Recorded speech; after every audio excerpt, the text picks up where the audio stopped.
What's going on, Falcon fan? This is Ricondo, a real Falcon fan coming back at you. Today I'm talking about Game 1 preseason. What I thought about it, the offense, the defense, the special teams. I was at the game, so I can tell you firsthand what I've seen and my impressions, what I think. Um, so before we get started, like I said, guys, go ahead and subscribe to the channel. Hit the like buttons, hit the notification bell so you know when I drop another video. But let's go. Let's get right into my thoughts on what I've seen in preseason game 1. So first of all, I was excited. I was excited to see, be back at the stadium, seeing the Falcons come out on the field, and I wasn't surprised that a lot of the starters didn't dress out. So that was good. But it was preseason game 1, and usually the starters don't play much anyway. Usually they play like one series, so I wasn't really surprised about what I seen with the most of the starters not playing, but it was kind of interesting to see. I don't think any of the first and first and second string starters played at all for the most part. Um, so let's get into the offense. And okay, I can say the offense was very underwhelming. What I seen, the offense, it was terrible. Honestly, to be honest with you, I didn't see really anything I like from the offensive standpoint. I think the quarterbacks, of course, the quarterback's going to get most of the you know the bad publicity. But to be honest with you, it was the offensive line. The offensive line played bad.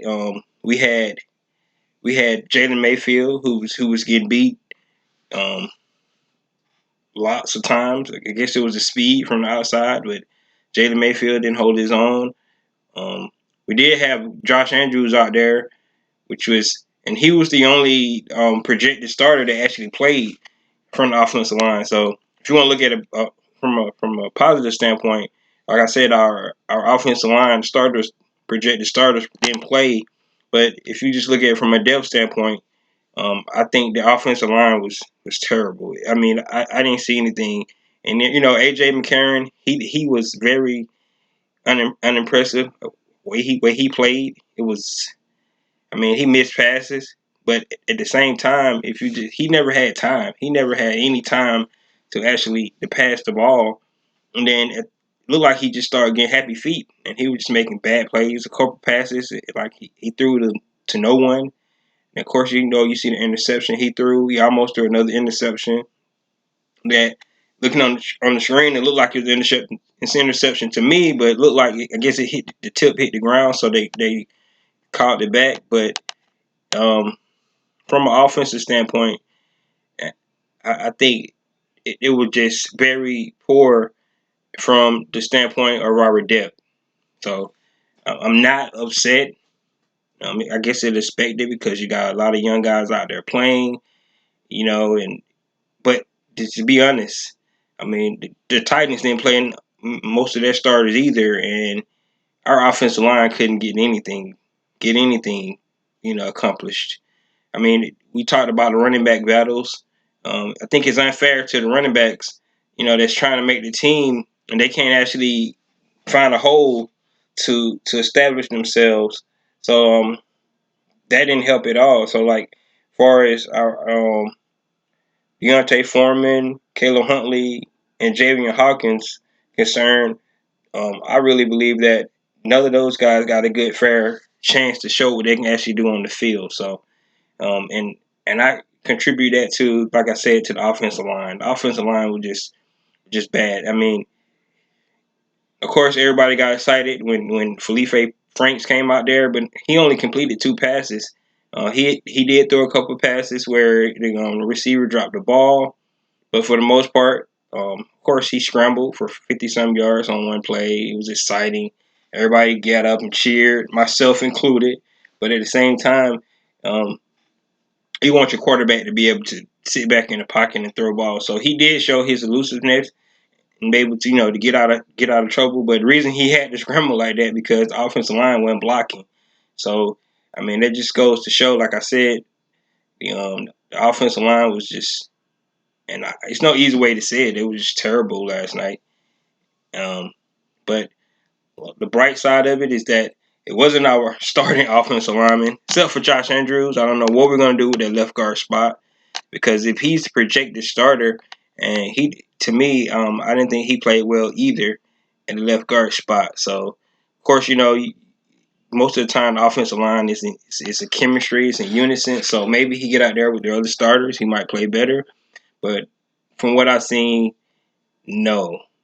So unless we could get better and these the remaining of the training camp, the last two preseason games, and show some kind of bright spot from a depth standpoint from offensive line, we just need to hope that our starters don't get hurt, because if we got to depend on some of those guys coming in, play a lot of snaps, it's gonna be bad for Matt Ryan. So, and our running game, and we really want to be able to establish a running game. Um, tips off to the Tennessee Titans. Of course, they got a pretty good team over there. I just think I don't think, like I said, they didn't play their starters either. They might have had some starters out there. For the most part, they was playing backups as well, and our backups just looked like we was outclassed by their defense. Our receivers, like I said, we can't talk about any receivers. We can't talk about any skill guys.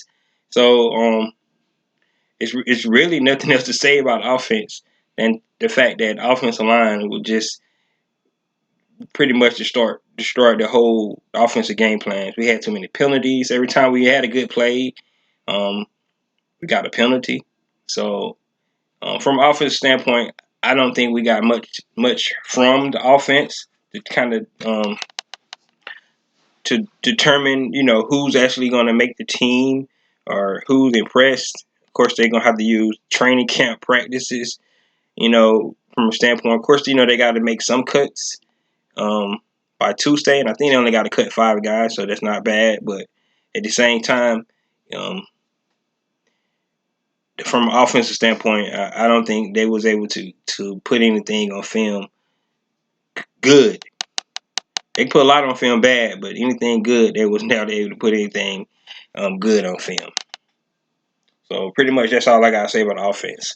The defense, okay, the defense was totally different story. Um, like I said, most of the defensive starters did not play either. However, it was a lot of bright spots on defense. I know you're looking at the score and you're saying, well, they put up 23 points, but a lot of those points that was put up was um, the field position. We never got great field position, from our offensive standpoint.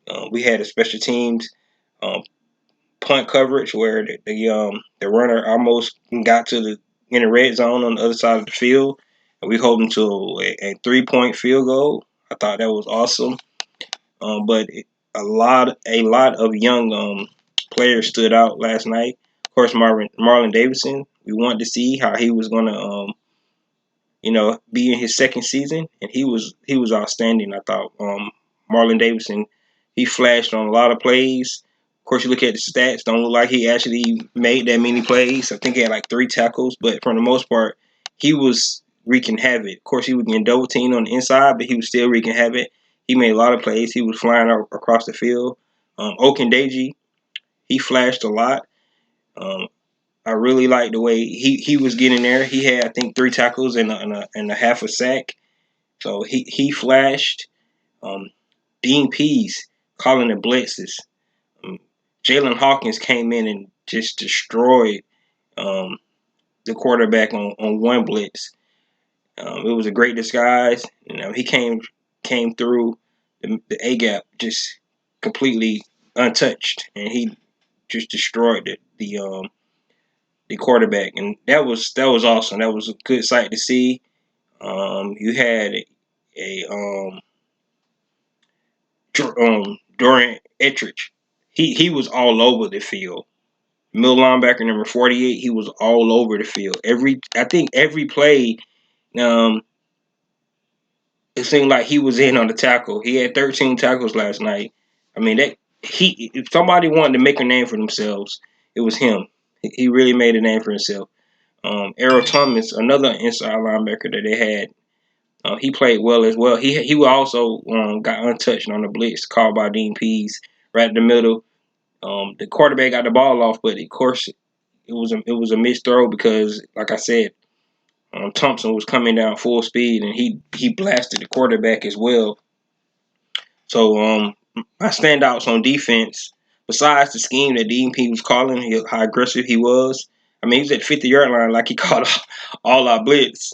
It was a great disguise. I think the quarterback got a little rattled there, but besides with aggressiveness, that's what we wanted to see. We wanted to see the defensive coordinator to be aggressive and send these guys. And I just can't wait to see our starters get out there. Deion Jones, Foye Oluokun, Dante Fowler Jr., Grady Jarrett, um, like I said, Tyler Davidson. None of our starters actually played. None of our defensive backs, our two starting safeties, Deron Harmon, Eric Harris didn't play.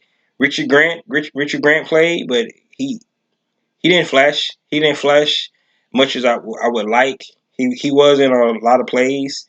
I think the preseason is definitely going to help him out as well. Um, he didn't get destroyed on any plays, but he in some of the coverage he was a little late to the ball. So, but I think preseason is going to do him well. But from a defensive standpoint, the scheme and those players that I talked about that flashed on film, like I said, number 48, Etrich, they're gonna see him all over the field when they go back and look at the film. Like I said, all those linebackers, we are deep at linebackers because last night none of our starting linebackers played, but um, they was all over the field. Michael Walker, he was all over the field. He played. He was there. Etheridge was there. Thompson was there. Ellerby, he was in on plays. He did give up a touchdown towards the end of the game. So I don't know about him being in coverage, but from a defensive standpoint, I was very pleased with the defense. Like I said, considering that most of our starters didn't play, and we still flashed. So some of our guys that's going to play a big role from a defensive standpoint this season. Um, so I think Etheridge, if he continue to play like that, he's definitely going to make the team. Just being on special teams the way he played. I mean, I just can't see how you got a young guy who's flying all over the field. Now I don't know how he is in coverage, but um, run run defense, he was everywhere. He was all over the field. So that was very impressive by him. So we will see moving forward. Of course, we know we're going to get our started back in there, and we could Dean Pease can keep you know, going through those schemes, calling those scheme blitzes, how he was doing and being aggressive. It's going to be awesome for our defense and our defense. Because I mean, think about it.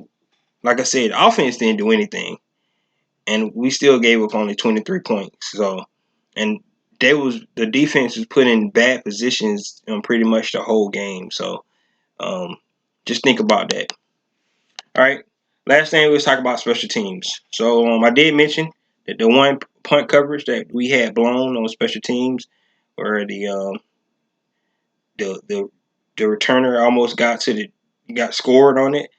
We was able to get him out in the red zone, but like I said, our defense held him to a field goal, so that was a positive. But from the return game, Chris Rowland and Avery Williams battled it out. They both look good on their returns. However, I think Avery Williams looked better. So Chris Rowland might need to step up your game a little bit. Like I said, we don't know how many receivers they're gonna keep, but if you don't get that notch in being the returner punt, the starting punt returner, it might be hard for you to find a spot in the receiving room. So, but Avery Williams looked good. He looked good. Chris Rowland looked well too. So I'm not gonna sleep on any one of those guys. Both of those guys looked good. Young Way Cool made one field goal, and then they put him in for like a 55 yard field goal, like far as the end, I think we were just trying to put some points on the board, and it was long enough. It was just wide left. So of course that's probably something we need to work on. But for the most part, special teams wasn't terrible. I think our coverage could have been better. But like Arthur Smith mentioned, that that's kind of hard because you don't. Some of those guys gonna be on coverage, ain't gonna be on coverage on game day. So you got to have your guys out there on special team coverage to make sure that we making the stops that we need. I mean Frank Darby, he on the gunner, he was down there, the first one down there, but he didn't break down and the guy got away. So I mean, you're gonna have to flash on special teams to make this roster, especially the young guys, because some of those starting positions look like they might be locked up. Some of the the number two position might be look like they locked up as well. So special teams for young guys is very important, and you got to think about it. You might not be able to flash in games because they're gonna play young guys. Like I said, for the running back spot, it's so unfair for those guys from running back that they can't show their talents because offensive line was so bad they couldn't even run block. Some guys was getting hit right in the backfield. I think Javian Hawkins had like 4 or 5 yards. I mean, that's not a knock on him. It just means that he couldn't find any space. He did catch a pass out of the backfield, but other than that, I just feel like from a rookie standpoint, they're gonna have to make their bones on special teams to get on the team. I always go back to one of the Hall of Famers, Shannon Sharpe, where he talks about that's how he made the team.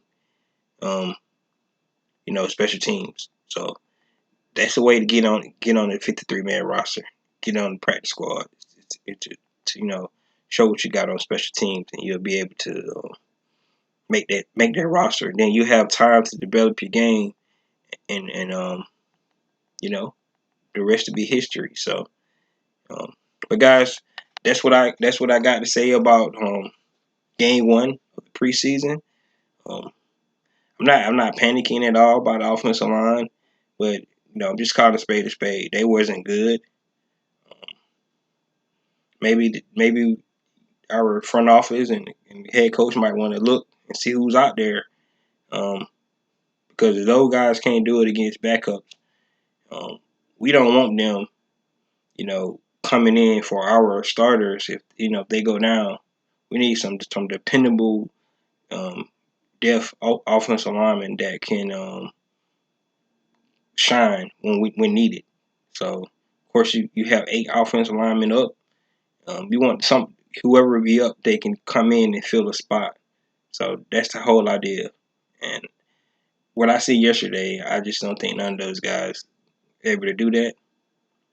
I mean, it's just one game, so I'm not like I said, it's not time to panic yet. But um, we got to get better from the offense.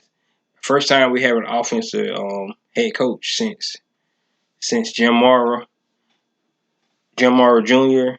We're not going to even count Bob Petrino. So and the offense looks like that. That's one of the things we never really had to worry about was our offensive side. And last night, that was the problematic of the team was the offense. So um, other than that, guys, that's all I got. You guys let me know what you guys thought. Let me know if you think what I saw was a spot on. Did you see you thought offense played better than what I'm thinking? Maybe I'm just overreacting too much, but just let me know. Please subscribe to the channel. Hit the like button, and of course, like I said, please hit that notification bell so you'll know when I drop another video. And that's all I got. Peace.